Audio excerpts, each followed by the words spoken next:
Well, Brian May and Kerry Ellis are coming to the Three Counties. Kerry Ellis, West End superstar. She is, of course, from Hitchin. You may have heard her on my show about 5 or 6 months ago, and they're coming to the Alban Arena in St Albans on Monday evening, and they're also playing at the Swan in High Wycombe a week later, so I couldn't resist the temptation to go and speak to them both. I caught up with them in Corby earlier on this week on Wednesday evening, had a lovely evening, very much enjoyed the show, equally enjoyed the beautiful curry that I had in Corby as well, and they talked at length about the tour, about Born Free, and of course about Queen, and indeed Freddie Mercury. I'll be playing you the whole interview throughout this hour, and I started off by asking them how the Born Free tour came to be. Brian and I went away to South Africa in March and did some work with the Born Free Foundation. We met Virginia McKenna and we went and got involved. We moved some lions to a better environment, which was a real privilege.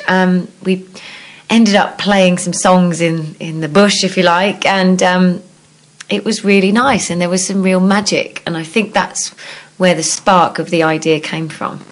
And it's what we're trying to recreate on this tour and give people a kind of an insight into what we were doing.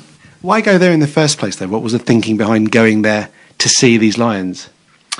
Well, the relationship with Virginia has been very good, because she has obviously been saving animals around the world for many, many years. And when I met her, we started talking about animals, wild animals in general, and she understood that I was basically trying to do what she'd been doing in Africa, in England, to make people realise that we have wild animals too, and they too are worthy of respect and decent treatment. So she pitched in and helped out with Save Me, which is our charity, and we've been trying to save the badgers from being massacred, and we've been trying to stop fox hunting coming back. And in turn, we said we would help her with her initiative to save the lion in South Africa. So the project is called Pride of Cape Town, and we went there to open that project, and we played. And then also we went off into the jungle to see what they actually did and see the animal rescue going on firsthand. And we played out there as well in the bush, as Kerry said, which was great, sort of sitting around campfires just playing to the workers there. And so the idea for this came from that, really. We thought, wouldn't it be great to do this kind of thing in an intimate situation in England? Where did your relationship start, the two of you? How far back does it go? It goes back to the beginning of We Will Rock You, when Kerry walked into the audition and everybody's jaw dropped when she started singing No One But You, which was the big torch song, and still is, So Kerry did the first 2 years creating the role of Meat, and we'd already started just doing a little bit in the studio, I think, in that first 2 years, and then we both got busy. I did some touring, Kerry did loads of doing. She did Les Miserables and Miss Saigon. So we but we just fitted in whenever there was a moment, whenever there was a window. We went in and did some more recording, which led to that first Kerry album, the Anthems album. What's it like walking into an audition in front of Brian May? Well, not only was it just Brian May, it was Ben Elton, it was Roger Taylor, it was the director, it was Arlene Phillips, it was, Cameras to America. So there was 20-odd people. And you've got to sing the song, and the writer's there, so no pressure at all. A hand above the water, an angel reaching for the sky. No, it was, it was a real honour and a privilege, really, to be in that environment and to have that opportunity. And it's changed my life, really. My career has just kept going from there, and working with Brian's always a pleasure and an honour, and it's really nice to be almost back to our roots of what spawned the relationship of just the voice and the guitar and the magic of the music, really, and that's it.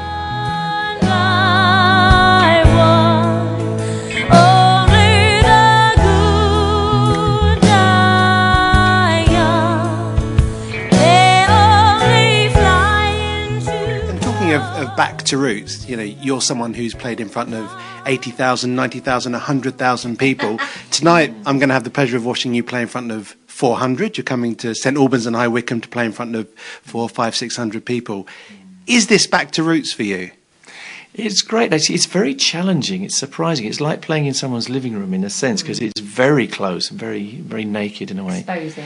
Very exposing, yeah. But it's been great. I mean, I don't think we were absolutely sure it was going to work until we did it, and we did the first night in Bury St Edmunds, which was great. But we were a little nervous, you know, but it went great. And then last night in Leamington Spa, it really took off because the audience just joined in and everything. It was very relaxed. We were relaxed and they were relaxed. And it became definitely what we'd hoped it would be, which is this kind of fireside chat situation. And when you say exposing, I guess if you're on stage in front of 50,000 people, you have got margin for error because you've got big amps and the odd dud note won't be too catastrophic. On stage here, it's so intimate that you've got no room for error. It's very, very close, yeah. But some of the material, we sort of fashioned the material that way. We do something like I Who Have Nothing, which has all these massive spaces in them, and it's very dramatic. You can you feel you can take people up and kind of hold them in the palm of your hand, and you're really eye to eye. You're that close. I mean, they can see if I've shaved or not, which will not be good. Are you both writing and recording together still? We are working on our second album, which is exciting. Born Free, we have obviously just released. It went out on Monday, and I think it's doing very well. There's an acoustic version and a full orchestral version as well. But yeah, we are working on that follow-up album. What's nice about doing this tour is that we're finding even more new material to use, so I think it'll be followed up shortly. Lots more still to come from Kerry and Brian, and this is the single. It's Born Free.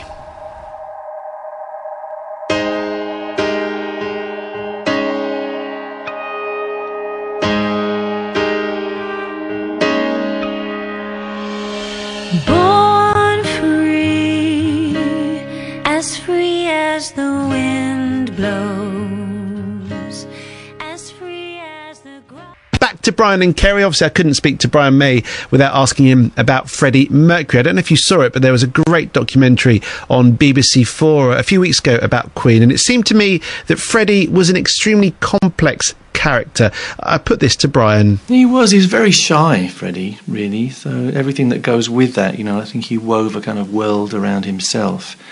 And of course he was incredibly outgoing on stage, but that was his sort of stage persona.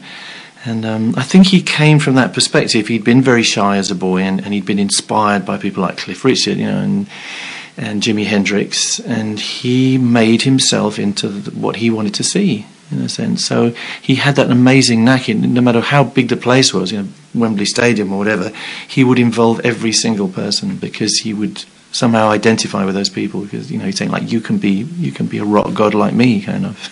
and of course, Kerry, that's the same whether you're playing a role in a musical, whether you're playing in front of 50,000 people at a stadium, or playing tonight in front of 400 people. Your role is to connect with your audience, isn't it, and make them feel special.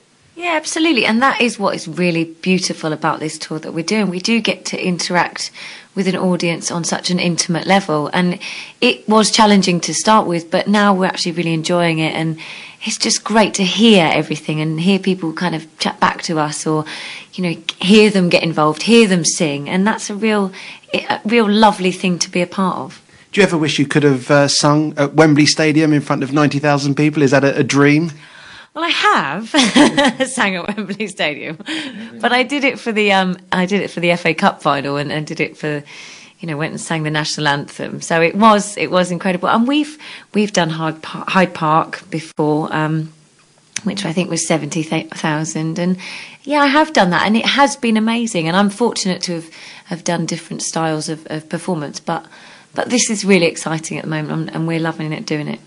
Talking of Wembley Stadium, was 1984 Wembley Stadium the high point of your Queen career, or is that a cliche? Well, 1984 was Live Aid, wasn't it? And then, of course, 1986 was when we came back and did our own shows at Wembley Stadium and Nebworth, which is the last one of all. So that was really the peak, that last tour, which we thought probably was the first of many stadium tours, but of course it wasn't. It was the last time we could ever do it with Freddie.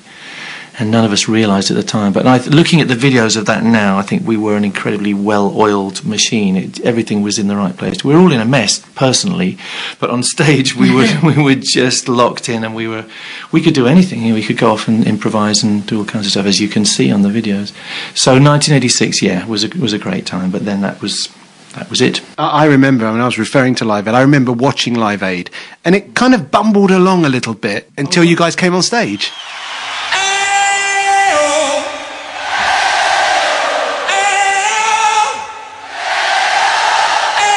Oh, it's very kind of you to say so. Well, you know, things were different in those days. You know, Live Aid really was live. It was totally, everybody just turned up, and most people didn't even have their own gear. It was all sort of backline shared PA, shared lights and everything. And everybody mucked in, everybody left their egos at the door, which is a cliche if you like, but it actually happened that day. But, you know, it's not the same these days. I mean, and all kinds of stuff went wrong. You know, the technical side was really, I mean, I think McCartney suffered most because you couldn't hear him, you know. But luckily for us, we had great technical people around us, so they made the absolute best of what was available. And we were ready because we'd done stadiums in South America and Japan, you know, so we knew how to do it. I suppose we had an unfair advantage. But also we stuck to the rules. Bob Geldof said, you know, don't mess around. That's not what he said, actually.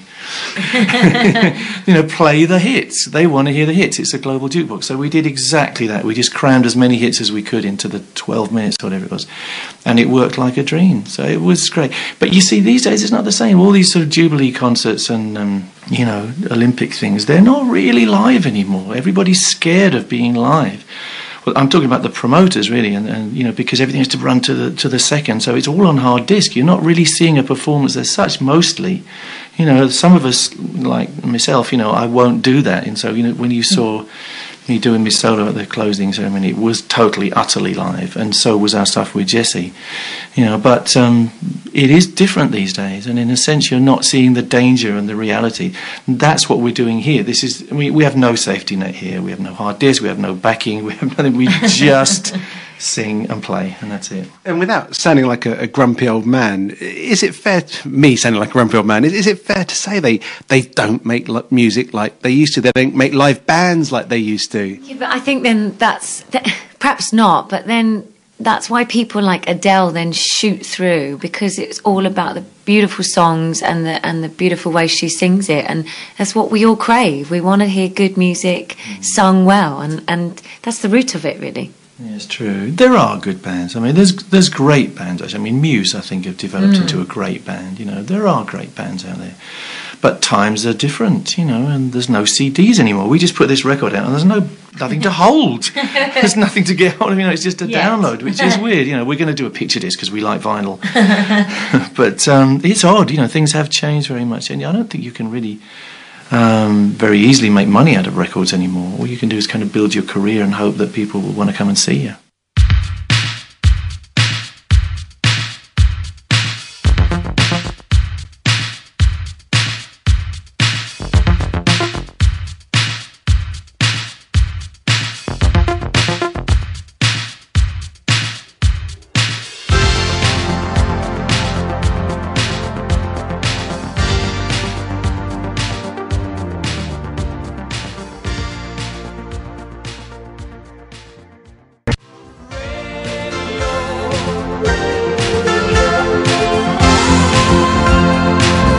Lots more still to come from Brian May and Kerry Ellis, including what was Brian May's worst moment when he was in Queen. We'll get the latest travel news and the news headlines coming back with more of that interview with Brian May and Kerry Ellis.